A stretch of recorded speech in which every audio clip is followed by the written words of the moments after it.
Recovery after knee replacement surgery will go something like this.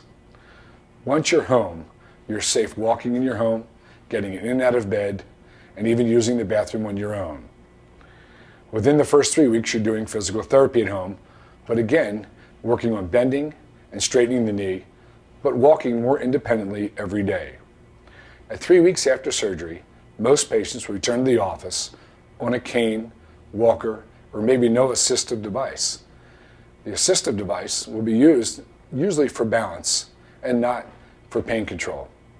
At 6 weeks after knee replacement, typically patients are returning to activities they enjoy, like golfing, bowling, maybe starting to even hit the tennis ball or racquetball.